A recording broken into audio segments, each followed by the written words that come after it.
going to go ahead and get started. And I'd like to welcome Wake County Manager Jim Hartman and Executive Director of the Capital Area Metropolitan Planning Organization, Chris Lucasina.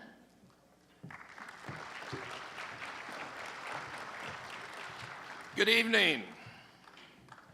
The best thing about tonight is we're having to bring in extra chairs. So I think that says something already.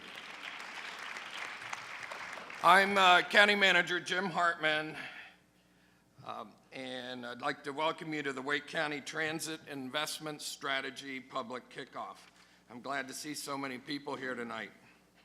I'm pretty excited for this event, and know many of you are excited as well. Before we get started, I know we have many elected officials from all parts of Wake County and beyond, so I'd like you to stand up and be recognized. Elected officials, all of you.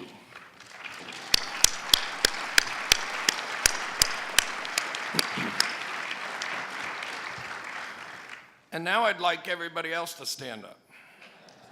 Seriously. Or raise your hand. And I think all the elected officials and staff, let's give them a round of applause for showing up.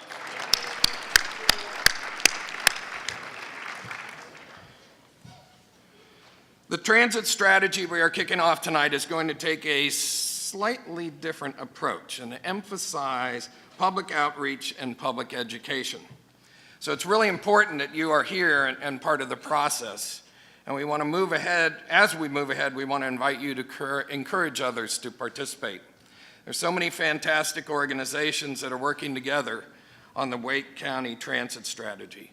Campo is one of them. Chris? Thank you, Jim. As Jim mentioned, tonight we want to not only inform you, but also encourage you as members of the community to have a voice throughout the process. We thank all of you here in the room. We also want to thank those of you who are watching online at waketransit.com and RTN Channel 18 for participating in the process.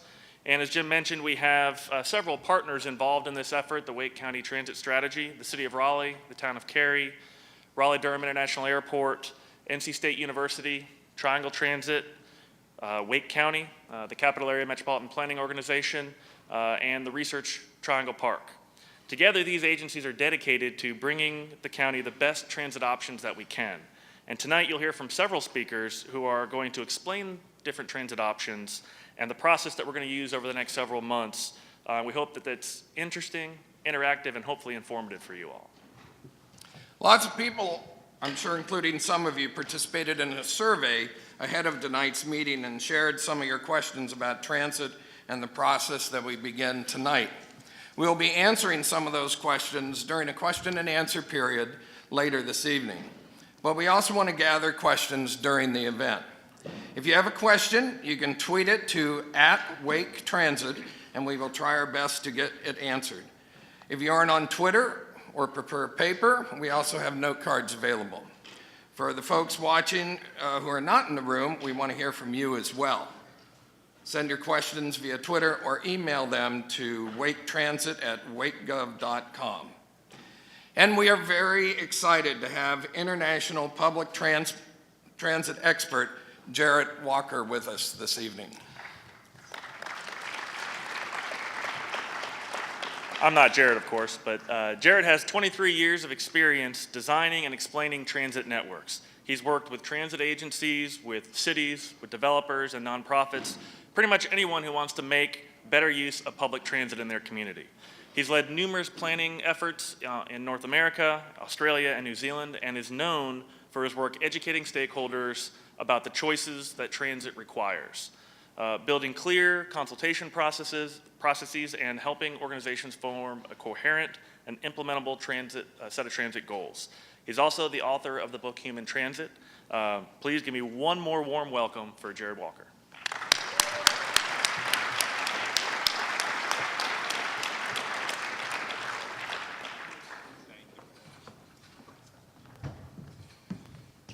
Yes, and I'm not Jared either. So let me get this going.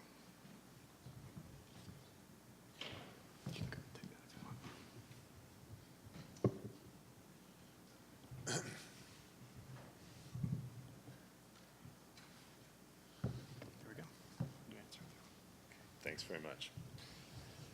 Thanks very much, everyone, and wonderful turnout tonight, and a real sign of how much and how many people care about transit in this county. Don't blow me up too much. I'm just the consultant. My job is basically to ask you some questions. I'll be asking you some questions over the course of several months, and I'll preview some of the questions tonight. But I want to start by emphasizing the kind of approach that my firm takes to these studies, the kind of approach that we recommend, is not an approach where you hire a bunch of smart people and they go off and write a plan for you, and then you decide whether you like it. The approach, first of all, I don't think anybody should be writing a plan for you who isn't part of your community. Our role, my role, particularly as the guy who comes in with the sort of national and international experience, is to be the guy who has been through this planning process 50, 60, 70 times in a lot of different cities, and therefore has a sense of what the predictable issues are and what you're likely to confront and what you're likely to have to deal with, and who can sort of set that up for you.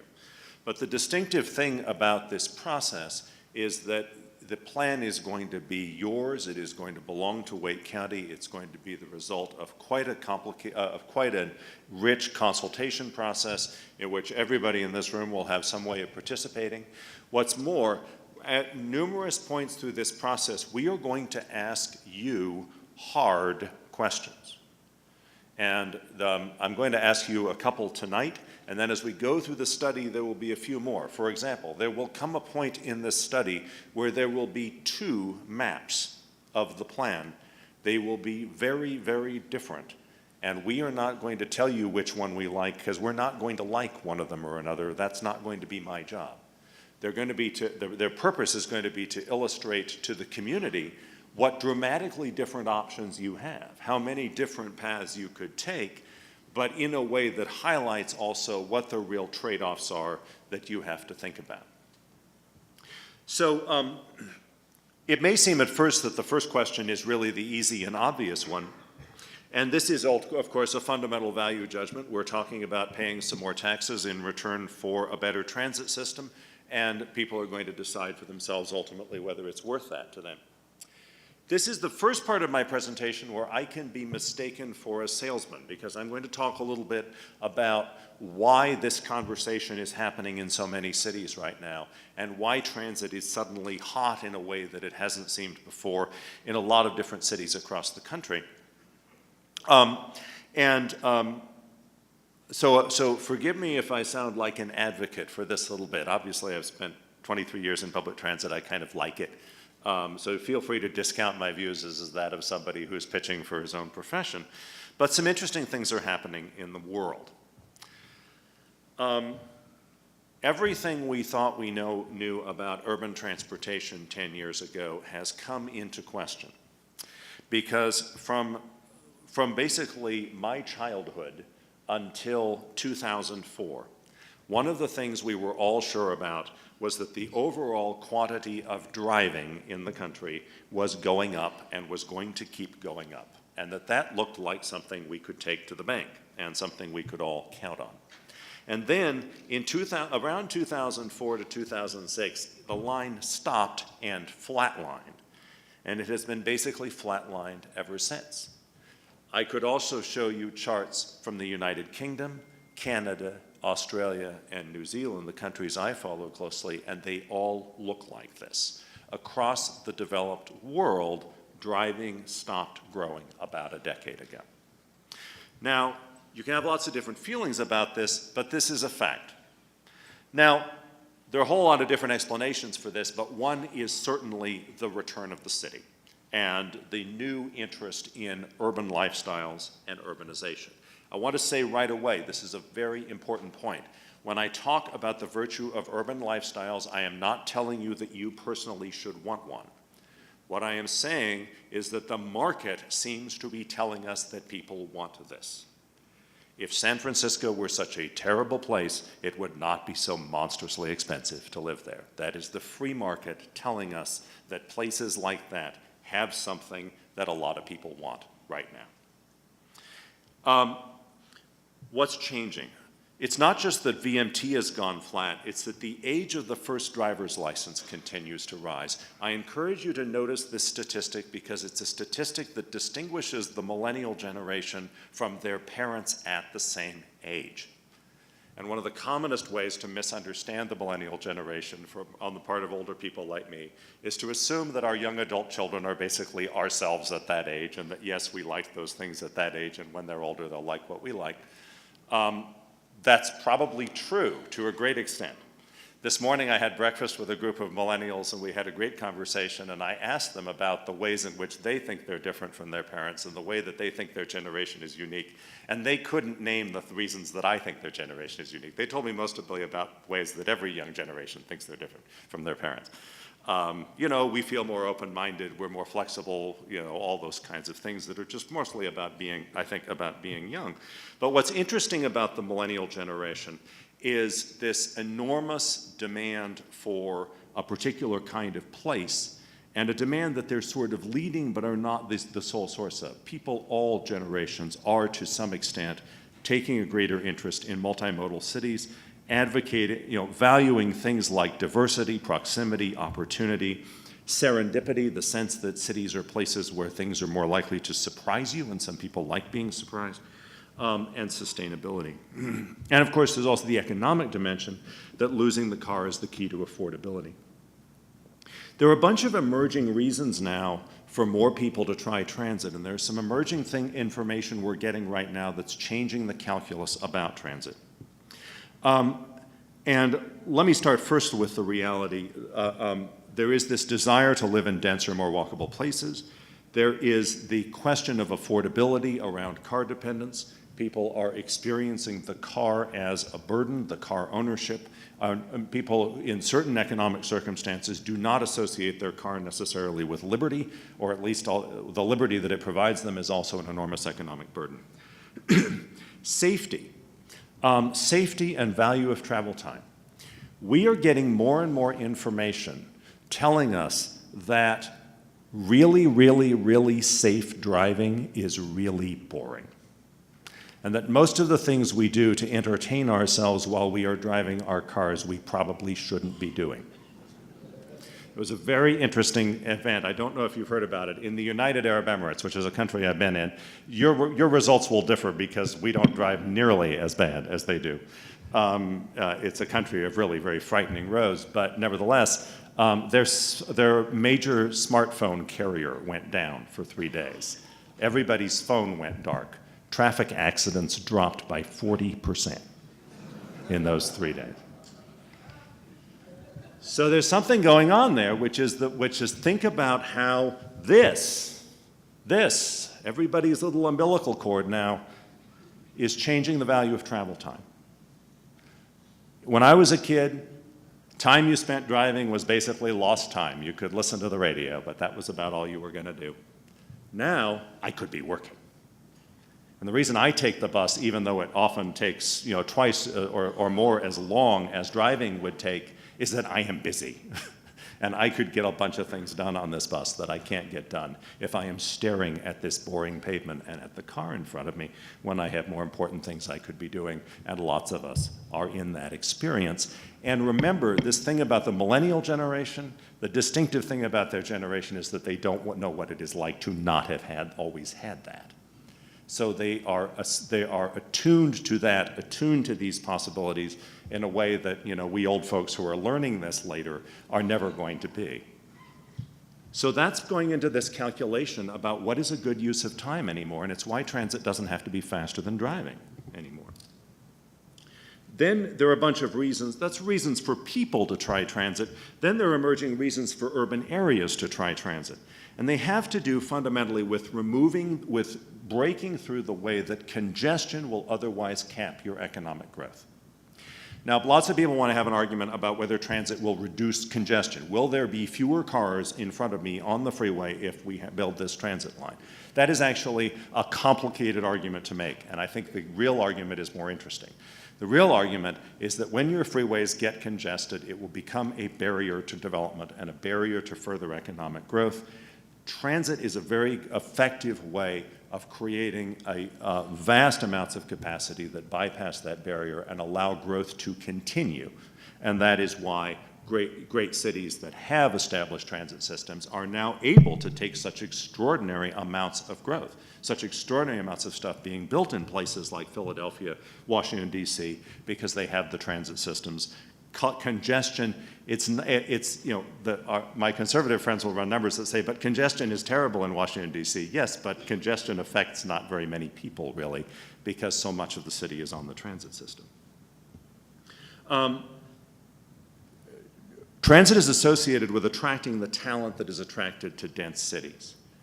Google, Facebook, Electronic Arts, Apple, all these companies that located in a place that looks very much like RTP now face the problem that their employees don't want to live anywhere near there. They want to live in an old, dense, historic city. And so these employers, because they actually compete aggressively with each other for this talent, have to run these very expensive express buses all the way to that city, which in that case is 30 miles away. So the ability to attract that talent, the ability to be a place where that talent wants to be. You don't have to compete with San Francisco because there are a bunch of different price points, right? There are lots of people want this at various price points. You don't have to be that expensive. But fundamentally, that's driving so much of the information economy of the 21st century. And finally, very importantly, we're hearing a lot, we're talking a lot now in our societies about income inequality.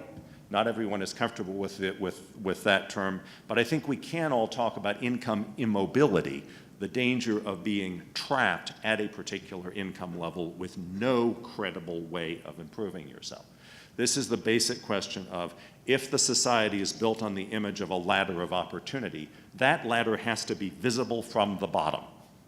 People at the bottom of the ladder have to see the ladder and believe that they can grasp onto the ladder and climb it. If the ladder looks like a wall, you have a very different kind of social problem in the society. Transit, physical mobility, turns out to be a very important part of income mobility. It turns out to be a very important part of giving people basic access to jobs that enable them to start moving forward. It very much correlates often with the reduced dependence on public welfare and so on, which actually is a way that you ultimately save tax dollars indirectly. And finally, of course, vehicle trip reduction with all of its environmental and emissions benefits. But don't cars equal liberty? Most of us have had the sensation of getting in the car, especially in a rural setting, and heading out on the open road and feeling just fundamentally and wonderfully free. And that's absolutely valid and okay, and I felt that too. But whether cars equal liberty actually depends on where you are and who you are. There are places where it doesn't. I've had plenty of experiences when I've been in the big cities like New York or San Francisco or Philadelphia, and you come out on the street and there's a man in traffic, sitting in his car, stuck in traffic, and he's screaming at his cell phone, and he can't do anything because the traffic isn't moving, and yet there's a subway going past him underneath, there are pedestrians going past him faster, there are cyclists dodging around him faster. His car has become his prison in that situation. And although I don't think you can expect that to happen here, the reality will be that as in dense places, parking naturally becomes more expensive. I don't care what your parking policies are, you will pay in time or you will pay in money. If the parking price is free, you will spend a lot of time driving around the block looking for a space. Either that or the parking price will be high. That's how supply and demand work. And then the limitation on liberty that relies on car ownership. We also have to observe not everyone likes driving, and not everyone should be driving. You've heard that statistic, 90% of Americans tell pollsters that they are above average drivers. Most of us can't really be trusted with this, but at some point we're going to encounter limitations, whether we encounter the limitations that, for example, our elderly relatives experience when they want to be in place, they want to be in their homes, but they suddenly are in a place where they don't have a car. Or just the experiences of some of us, families that have been deeply touched or traumatized by a car accident have a very different experience of driving. I have that experience. You become immediately aware every time you get behind the wheel that you are about to do something incredibly dangerous. And if you're not able to forget that in the way that most of us routinely do in our daily lives, it affects you in a different way. Lots of people want those alternatives. So pulling that together, transit's benefits are often easily described in terms of what we bureaucrats and lots of great do-gooder people doing good things out in the world like to call the triple bottom line. You may have heard the term people, planet, profits, or something like that. The idea is that there is a range of economic benefits that arise from transit, and they have to do with things like economic mobility and attracting knowledge economy workers. And also, I would mention, allowing your city to grow beyond where congestion would cap it. There are social benefits, the benefits of including people who would otherwise be cut off. There are environmental benefits. But I always get a little uncomfortable when my friends in the far left bubble talk about these three things as the only things we should care about, because my friends a little further, my friends who are outside of that bubble often say, but you know what? All three of those things sound like the result of a managed and manipulated society, and I just don't like the feel of that. So I think we have to acknowledge that for all of us, there's something more than the triple bottom line, and that is our individual sensation of liberty, our individual sensation of getting up in the morning and feeling like we have possibilities, and that is an important thing that a transit system confers in an urban area for a large number of people. Ultimately, it's about greater individual choice, and when we're talking about choice, we should be clear that we're talking about liberty. Some common mistakes about transit. I just want to throw out a couple of cautions, like the problems I have most commonly run into in the assumptions people bring to this. One of the very common assumptions, and I tend to hear this from people who are in building professions, from people who have built freeways or who have built buildings, is that transit is something we are going to build. The way that roads and buildings work is that most of the cost lies in creating them rather than in their operations. Transit is completely different. Transit's cost is mostly in operating, and as a result, everything that is built has to be operable. And I have seen my share of inoperable transit infrastructure. So this is a common caution for those of us who are thinking in infrastructure terms, who are thinking about wanting to build something. Actually, an enormous amount of good gets done in this country by low infrastructure forms of transit, like just really, really good bus systems. There are great things that you can build, but they have to make sense as operations, and not everything necessarily has to be built. Secondly, that it's about speed. I think this is a confusion that arises when people are themselves motorists, and when in your car you care about speed. But in transit, we care about a couple of other things, and overwhelmingly in transit, especially in urban transit, frequency is more important than speed. I have seen over and over proposals for for a service that will be very fast once it comes, but that's not going to come very often. And that's not really matching the reality of most people's lives, which is that I need to go now. And frequency is the degree to which transit approximates the convenience of your personal vehicle in that it's ready to go now. It is the thing that actually attacks transit's greatest disadvantage, which is not really operating speed so much as it is the weight, or more broadly, the sense that it's not there when you need it. This is probably one of the most sensitive things I have to say, but I think it has to be said because it comes from many different points of view. And it's something that runs really deep in a lot of different opinions that assumptions that people bring to this. There's this notion out there that the transit universe can be divided into something called a choice rider. A choice rider is a person who had a car in the driveway and could have used it. And then there's something called a dependent rider.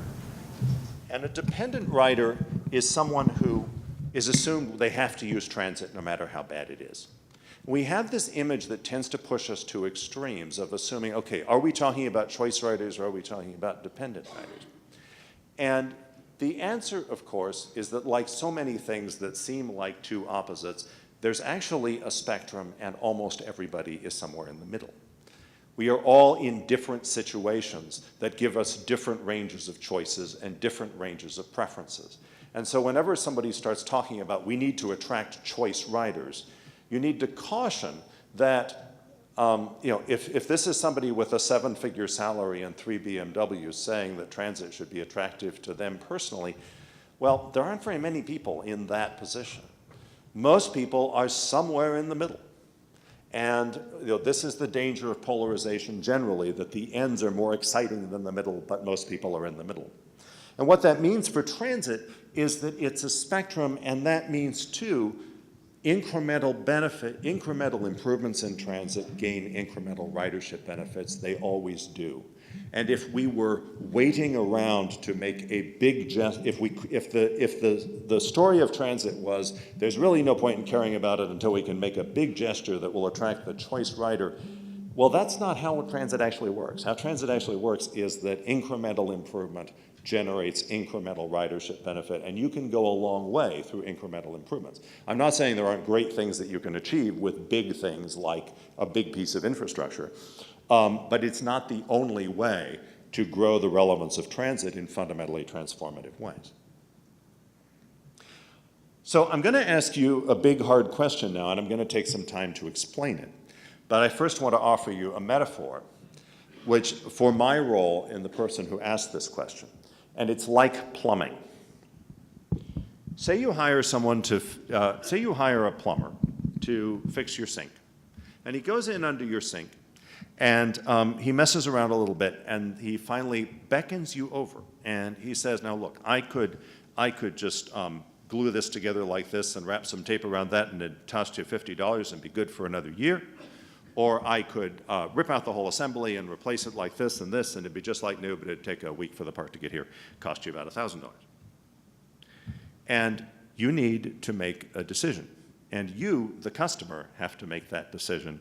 And both is not an acceptable answer. It is amazing how often when I ask groups of citizens whether they prefer this or that, they tell me both. And I want to be like that contractor or plumber just standing there just looking at them until they give me an answer to my actual question. Because here's the point. This project is entirely about your values as a community, not mine. But I, as the plumber, get to frame the question. Because only if you answer the question that I, as a transit planner, need to have answered, can I implement your direction so that your direction has some impact on reality. So think of us in the business as like plumbers or contractors. And sometimes when the plumber is standing there, the customer goes off and says, well, I've been really thinking I want the whole thing to feel more open, and I want it kind of Baroque. And the plumber or contractor just kind of stands there, and the speech goes on. And well, I experienced that too. People get together and fashion mission statements about sustainability and equity and justice and prosperity, and I just wait for them to come back around and answer the question, because you have to answer my question, because this is the real question that transit presents us with. And it's a question that arises in a particular way because of the mathematical nature of what transit is. And the question is, I think both these mics are live. The question is, how do we balance a set of goals that we associate with ridership with a set of goals that we associate with what I'm going to call coverage? So this takes a bit of explaining, but it's fundamental to finding our way through this. So we know in our business the recipe for ridership. If you tell us to go design a transit system for maximum ridership, we know how to do that. We know what causes it. We know that on the one hand, if we've got big, dense commuter express markets from park and rides to distant employers, bypassing congestion and ideally into a dense employment center will do pretty well. We also know that another pattern, which is much more city building, is to run frequent all-day service that's always coming all day, following patterns of density, walkability, linearity, and continuity. So this is how the transit planner or transit agency thinks when you tell him that you want a high ridership network. What you're telling him is that you want him to think about transit as though it were a business. And what a business does is choose which markets it will enter.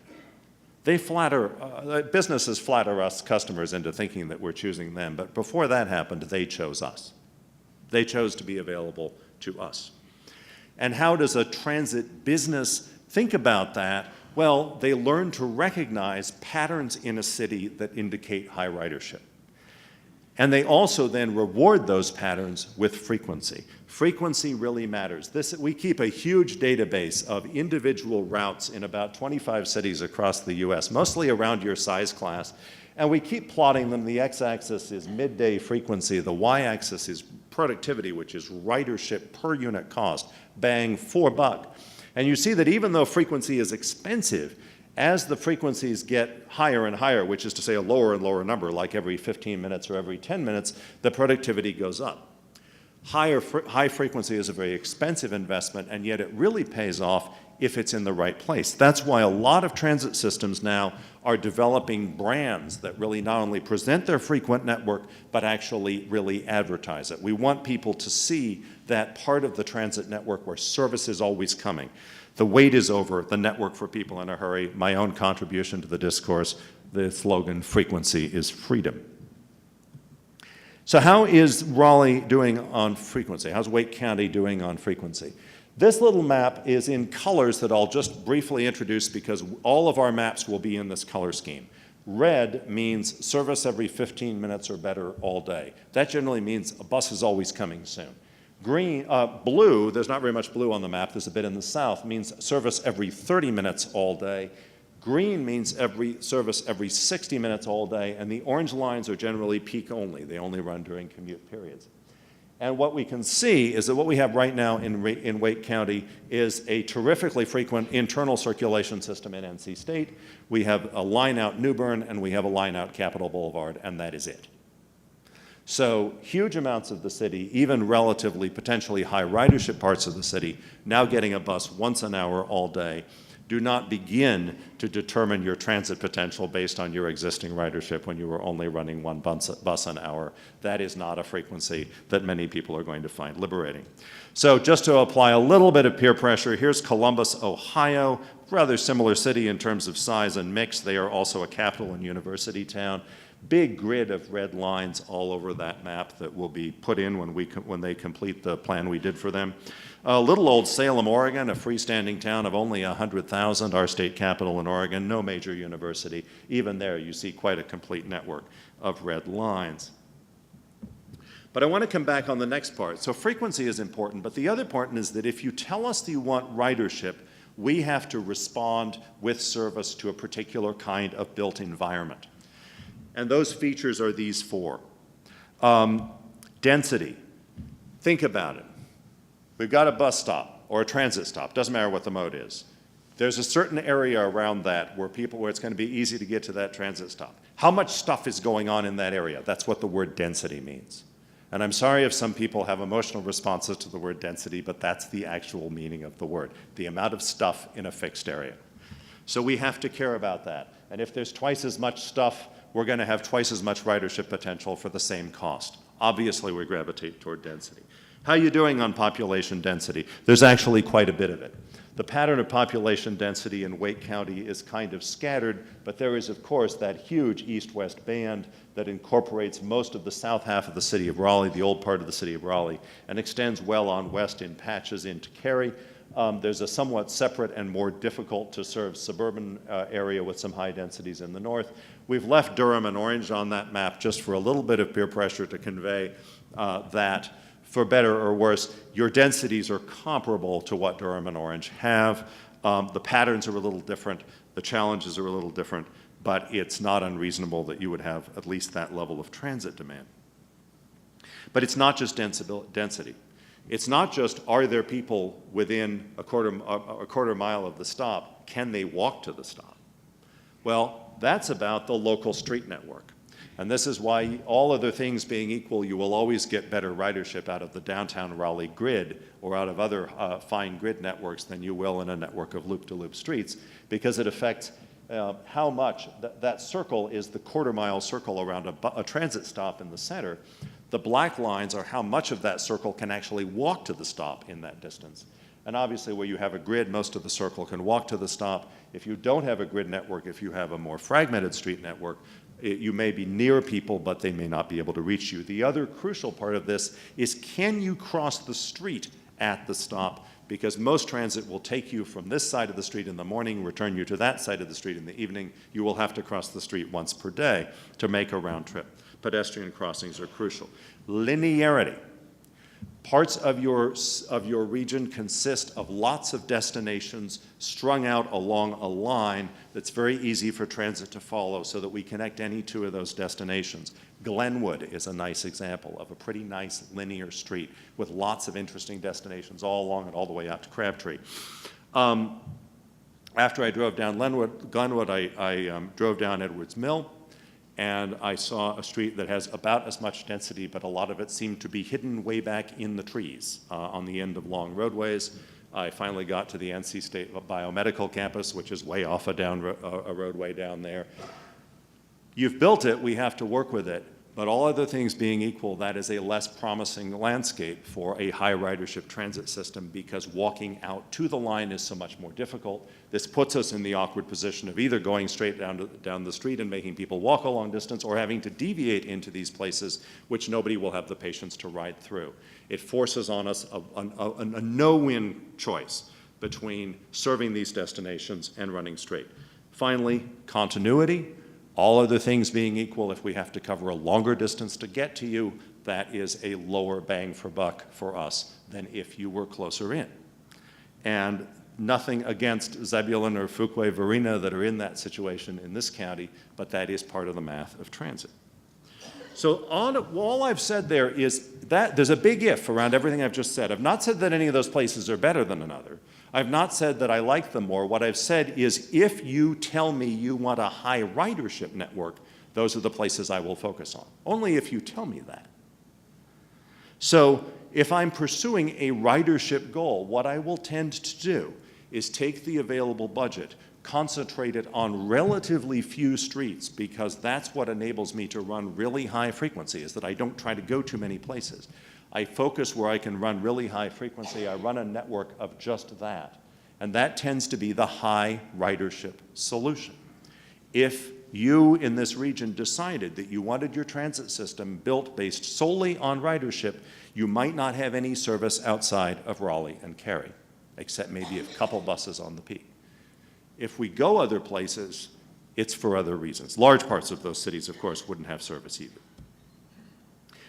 Well, we have obviously this competing goal for transit, and it's what I call a coverage goal. And the slogan that makes us care about this tends to be something like access for all. We want everyone to be included. We want to be inclusive. We want to be equitable. We want, for example, for every part of the county to feel they have a stake. And of course, we want to, many of us want to respond compassionately to extremely severe needs. The person who simply would not have a life if they didn't have some kind of transit mobility, even if they are located on a mobile home, on an acre, out beyond Zebulon somewhere where it's expensive to serve them. We feel a compassionate desire to do that. Everything that we do we do intentionally with the knowledge that ridership is not that high ridership is not the outcome. High ridership from a countywide perspective, by a countywide standard, is what we call coverage service. And what I ask is that we be conscious about the fact that I've never met anybody who really wants a 100% ridership network. Sooner or later, when you look at what you have to cut in order to get to that, it's not really acceptable to much of anyone. But the real point is not that one of these is better than the other, it's that they are different and opposite. The coverage goal is what we're pursuing when we drive around in suburban low-density areas, knowing that they don't have the physical features that I just described that make for a high ridership frequent route. It's what we get when we run into rural areas. It's what we get it tends to be what we get when we run into smaller and more remote cities. And it's certainly what we get out of very specialized services like a service just for seniors or really a service just for much of anyone. And in those cases, what we're doing is we're not planning for ridership, we're planning for availability. We're basically saying the service needs to be available to people. It doesn't really matter as much how heavily it's being used. Now, obviously, we report the ridership of those services too. We like to know that they're being used, but we wouldn't cut them and move the service somewhere else just because it has low ridership by countywide standards. So what I ask everyone to acknowledge is that these goals are both incredibly important and also mathematically totally opposite. they lead us to opposite kinds of network. One leads us toward a very concentrated, frequent network just in the best demand corridors. The other tells us to spread it out, give everyone a little bit. And so, you know, when someone who lives in a very low-density suburban cul-de-sac kind of area says transit should run like a business, I would say, okay, we can do that, but we're not going to go to your neighborhood. Right? We wouldn't do that if we were running like a business. If we're running to your neighborhood, we're running it to your neighborhood for a coverage reason. So again, don't let the terms that make you think in polarized terms. It's not a polarized question, it's just a spectrum. The way a spectrum works, it's not like you have to choose between the endpoints, but you do have to choose a point on the spectrum, and if you move toward one end of the spectrum, you are moving away from the other end of the spectrum. That is the fact of life that I can't protect you from. And so we will be coming back to that question in the course of the study. Now, I've talked long enough, but just to wrap up, I want to leave two more questions for you to think about. One is, how much does the plan have to benefit you personally in order for you to support it? This goes to a lot of different issues, but a lot of people assume, a lot of political calculation assumes that every voter is fundamentally selfish and is only going to vote if there's something in it for them. Is that actually true of you? Are there, for example, more indirect benefits to your community or to your economy, benefits to the economy that come back to you indirectly, that are worth voting for a transit system that doesn't go past your house when you need it? And finally, how do we balance planning for the present with planning for the future? Now, just for arbitrary terms, to some extent, as an assumption, we're going to draw pictures in this study mostly of 2025, 10 years away. That doesn't mean that nothing happens until 2025. Stuff starts happening as soon as the money starts flowing from a successful referendum. But one of the things we have is we have different ideal study years in our minds. I met this morning with some people who represent very low-income communities, and they emphasize over and over that their time horizon for the future is next week or next month or next Social Security check. They don't really think very far in the future. I've met other people who asked me shouldn't we really be talking about 2050? They want to have a visionary conversation about what kind of city they want, and that's also part of the transit conversation. But let's recognize that we have different time horizons for the future, and that's one of the things that makes this conversation interesting.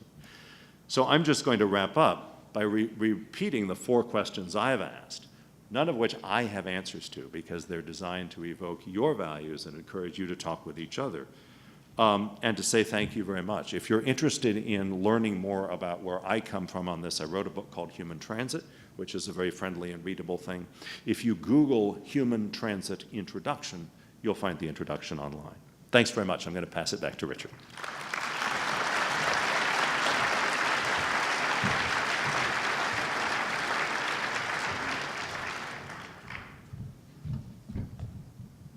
Thank you, Jarrett. My name is Richard Adams, and I'm with Kimley Horn. We are partnered with Jarrett on this project. And I am here in the Raleigh market. We are a national firm, but we are the local consultant on this team. I did want to point out, for those of you who know my children, please make note that I was the one who fixed the technology, because that never happens. And I just have a few items to cover real quickly, more from a local perspective, and then we will open the floor to questions. And speaking of questions, the first 2 of the 4 questions that Jarrett just shared with us, if you don't know already, those are posted on the board up there about general funding levels and also about the ridership versus coverage. We want your input on that. A lot of you did that before the meeting. You can do that after the meeting, and we're certainly looking forward to seeing the results of that. So, real quickly about Wake County. A lot of you know all this already. I'll go very quickly, just a little bit about, why are we here? Why are we talking about transit? Why are we looking to the future? Wake County, no surprise to most of you, as we continue to get awards for great places to live, work, and just be. More people, more jobs, interestingly, more residents under 18 and over 65. I'll touch on that in a moment, and a wide range of income levels. And then after I go through this, I'm going to talk a little bit about the process. More people, no surprise, tremendous population growth here in Wake County. We are now the 46th largest county in America by population. That's grown tremendously, both in absolute numbers and in our place in that ranking. Many of you know we are over 1 million people as of August of this year. and certainly more jobs. You'll see a little dip in the recession there, no surprise there, but in absolute job numbers, we are well beyond where we were before the recession. This is interesting, and this is not a trend unique to Wake County. We have more population under 18 and over 65. That number, that percent is growing, and that is predominantly on the older end of that spectrum. And what some people call that is the age dependency ratio. Those two age groups, below 18, over 65, certainly not everybody by any means, but those age groups have a larger proportion that are dependent on others for housing, for food, and for transportation, among other things. So that's something that informs us also as we look to the future. Obviously, that trend will continue, and so that also calls to the need for talking about transit. And then there's a broad income distribution here in Wake County, and we're going to certainly address all these income levels, but certainly a very broad income distribution in Wake County. So just a little bit about the county. So where do we go from here? This is a little about the project. This is a working schedule, but it gives you an idea of where we're headed. I'm going to jump to the other mic. And basically, here we are in December. We are at the kickoff, of course.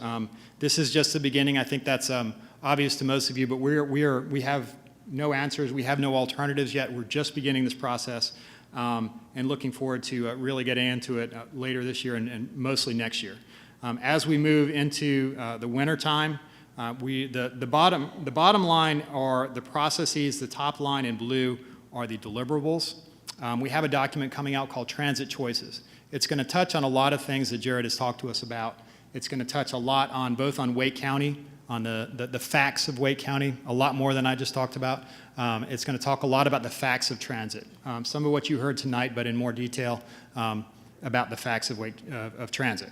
And we're going to have stakeholder meetings that will follow the release of that document. We also have an advisory committee that I'm going to touch on more in a minute. That advisory committee is starting tomorrow. It's a very broad group. I'll talk more in a second.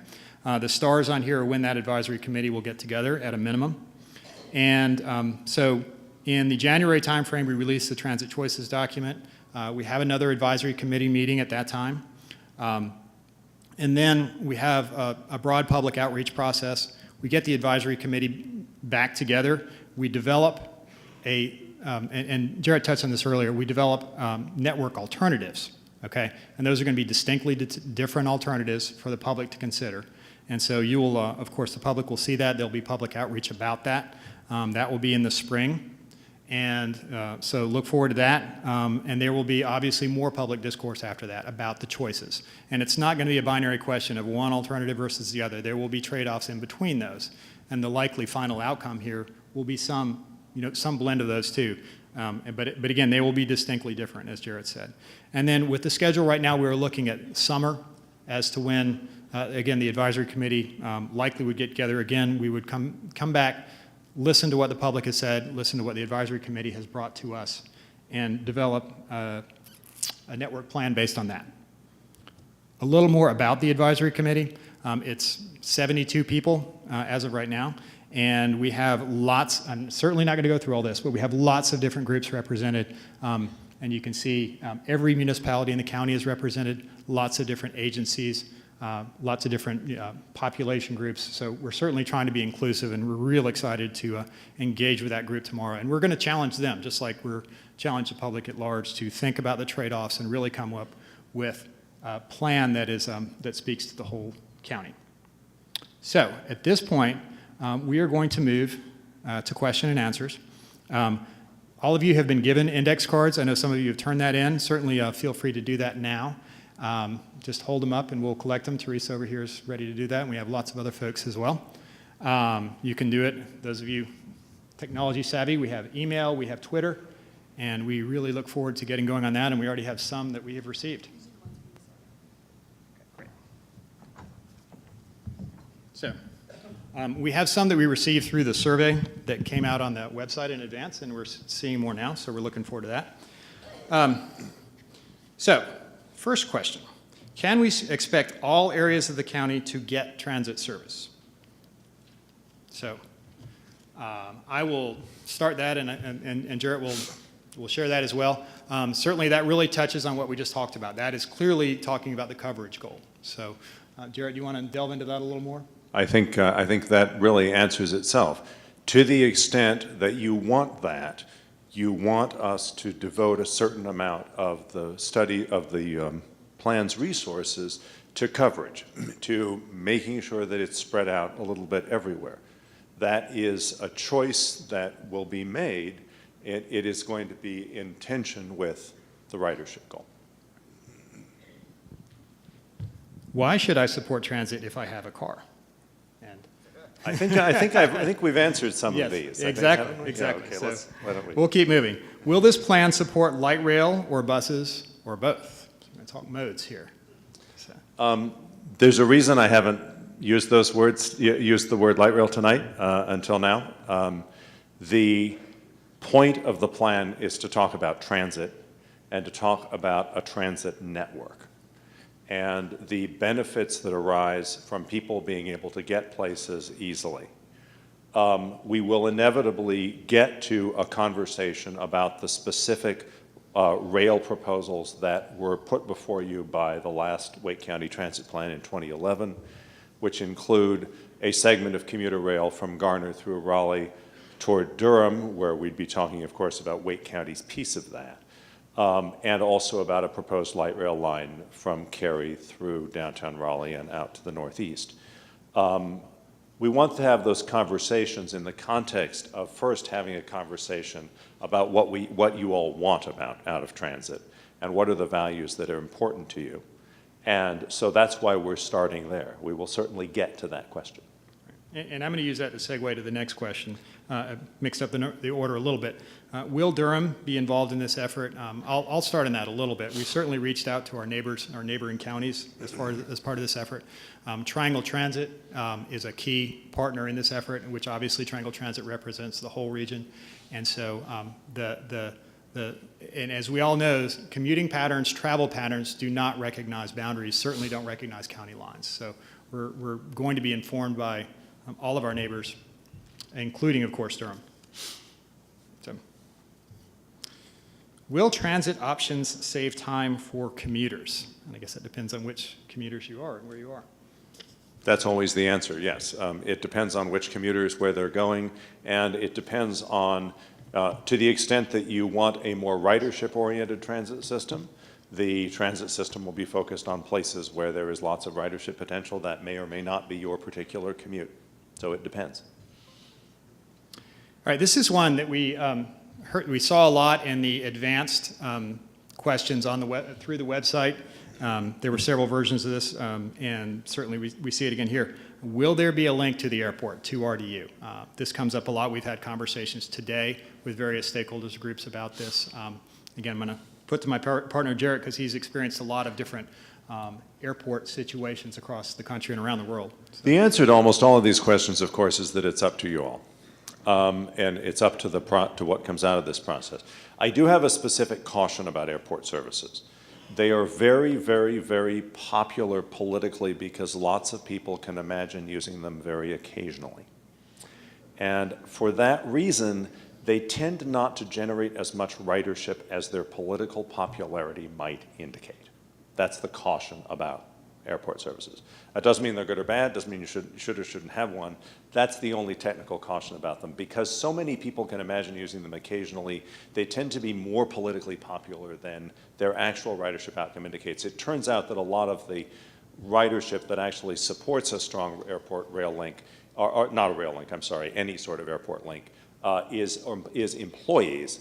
And it has to be because they are the people, of course, who go to the airport all the time. Yes. And sometimes we call that the luggage factor. So. Right. There are a few other tragics like me who go to the airport all the time, but that's not really it. All right. This is something also that came up a number of times in our input from the website in advance of the meeting. We saw several people ask about bicycle and pedestrian infrastructure, about bicycle pedestrian factors.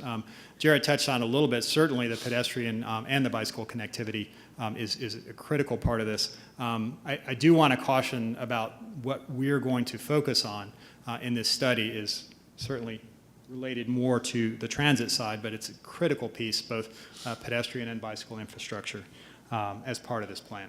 So, what are the economic costs and benefits to Wake County for implementing transit? Wow, that's a big one. So there's tremendous economic opportunity, as Jarrett talked about, that had been realized in other parts of the country. So that's very hard to I think put our arms around right we've here. covered this in general terms. I think Right. the economic cost is of the problem with these sorts of things. The economic cost is extremely tangible. We are talking about an increment of some sort of revenue source that's going to come out of somebody's pocket. The benefits, as I've described, one of the great challenges with transit is that its benefits are so diverse.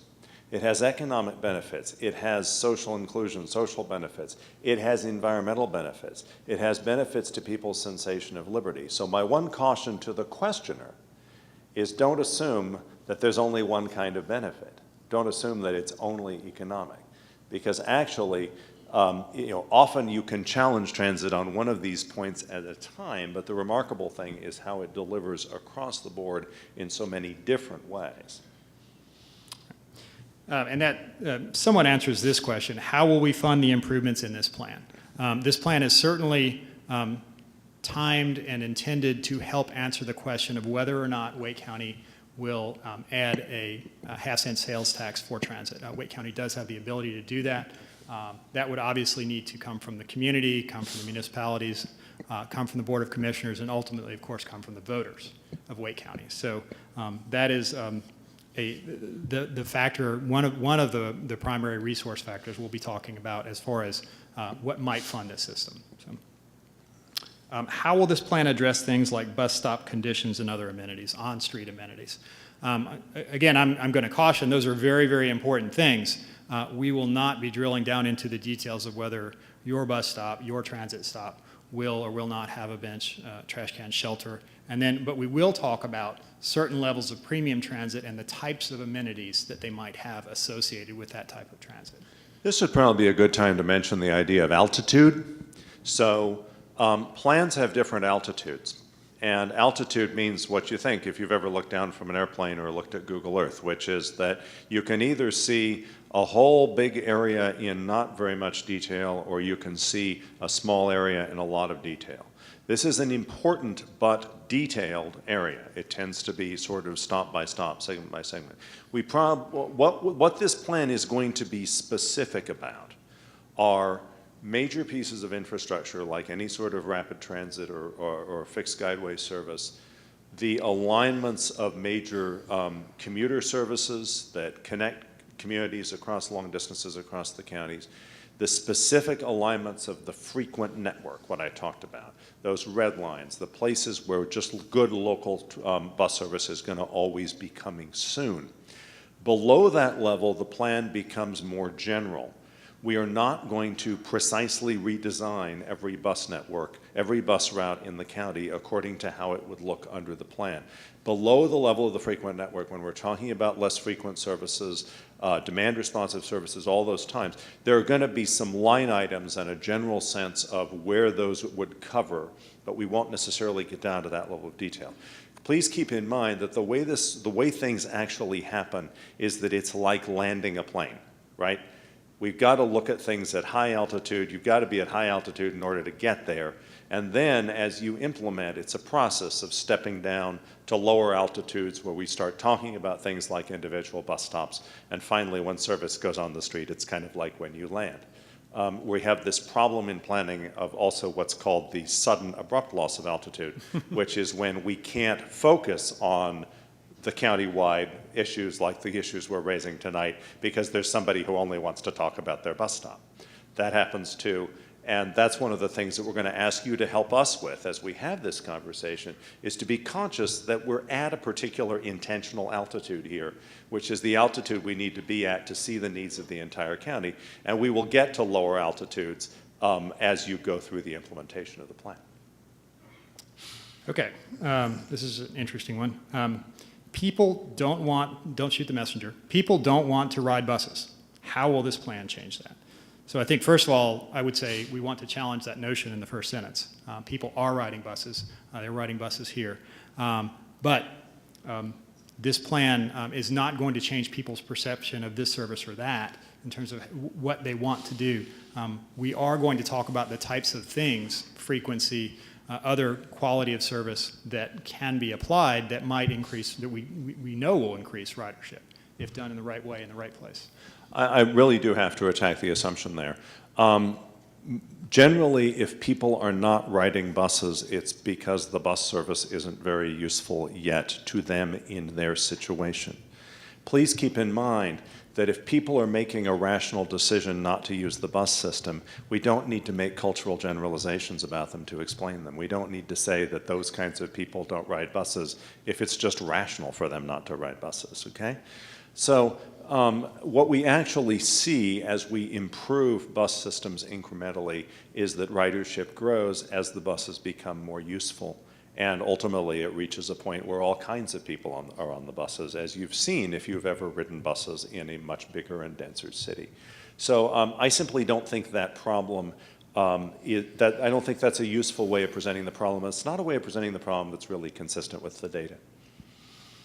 Another altitude question: how will this plan address ADA and paratransit services? Very, very important services here in Wake County, and there's different levels that they're provided at. So we're not, obviously, there are detailed plans that are done and have been done for that type of service, and so we're not going to be planning the exact methods and processes for providing those services in this county.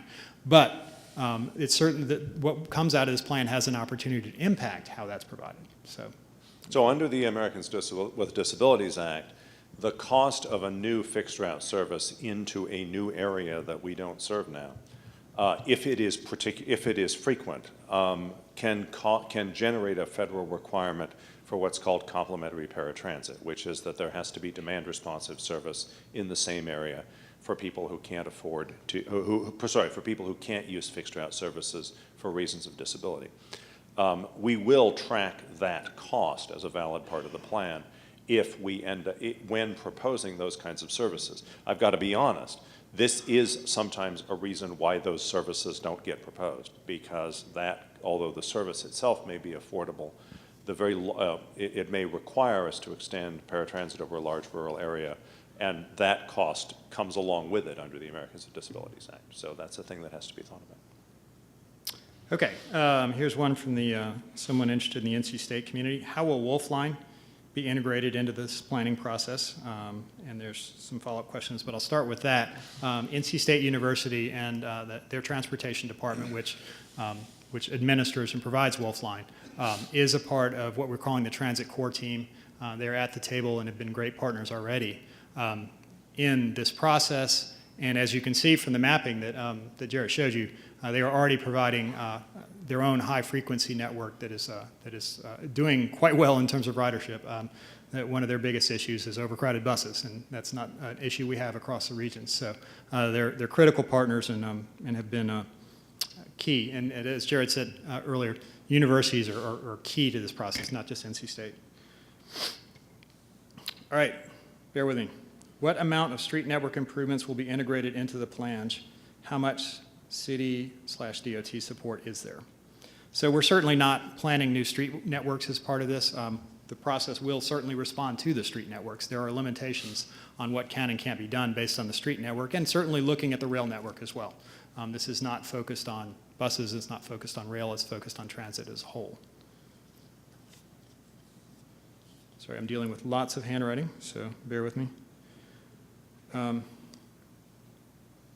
Sorry, I cannot read that one.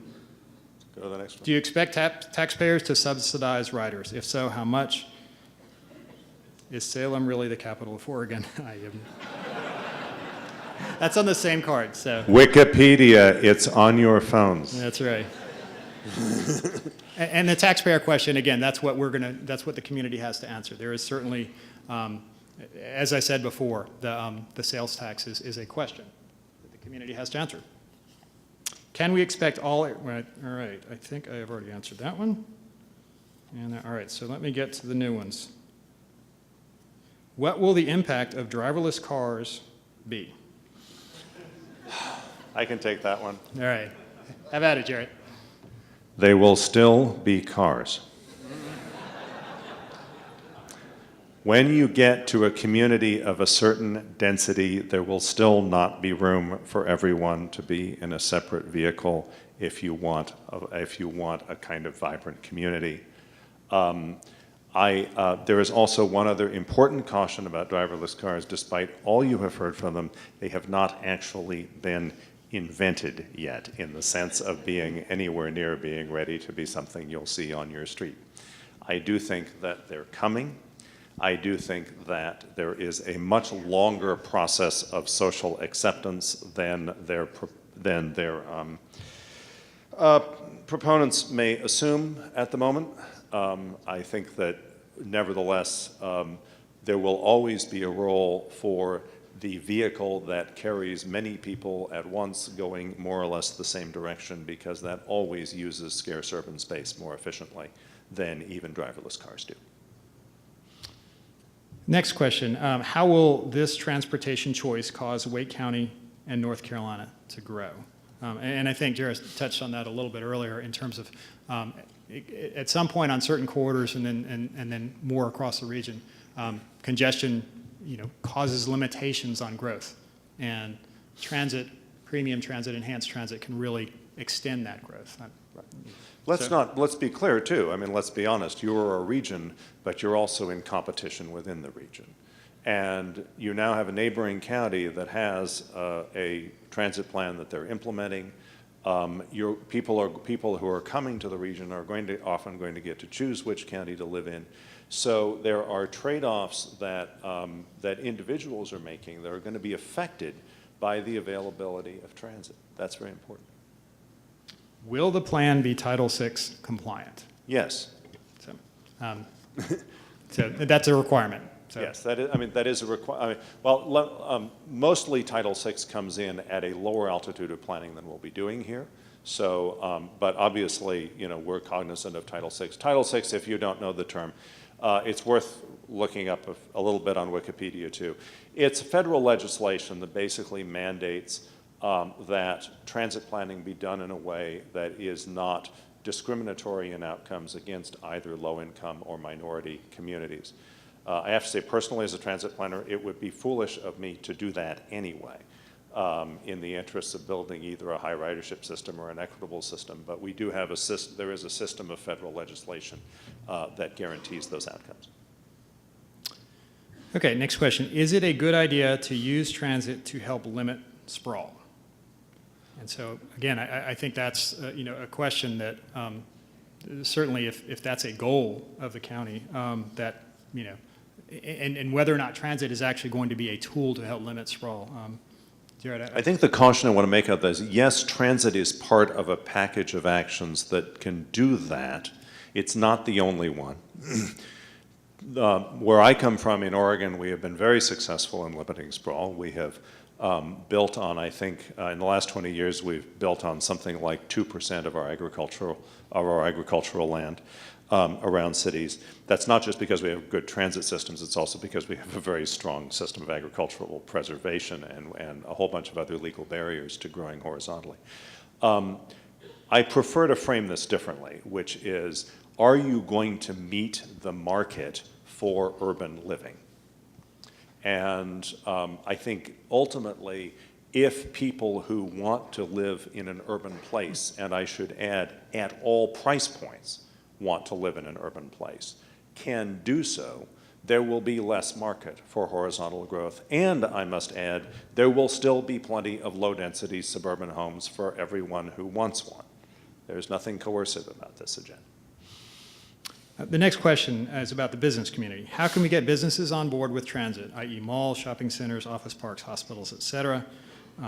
And so I'll touch on that a little bit in terms of the structure of the process. We have, as you saw in the advisory committee, we've got a lot of people involved, including business leaders, including medical leaders. And we also have at the table with what we're calling our transit core team, the clients we're answering to include the Regional Transportation Alliance, which is a business group that is working with us as part of that transit core team. So we're certainly listening to them, and they're at the table as we do this.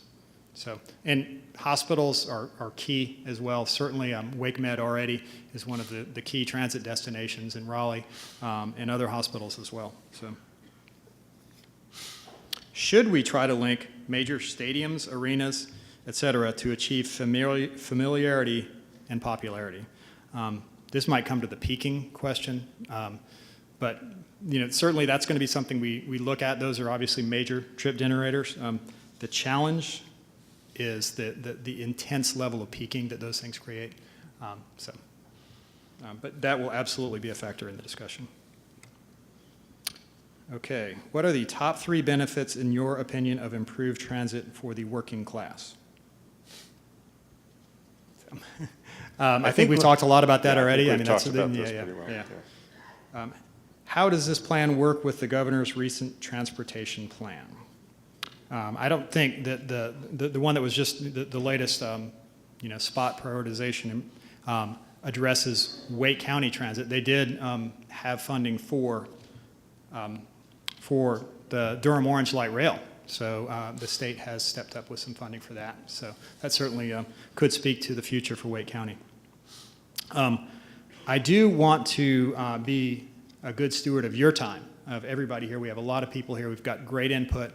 We really need to wrap up. We'll be here a little longer. The website, the Twitter, the email are all open for more input. We really appreciate that. And with that, I am going to wrap up and thank you all for your attendance. Thank you Have a great very night. much.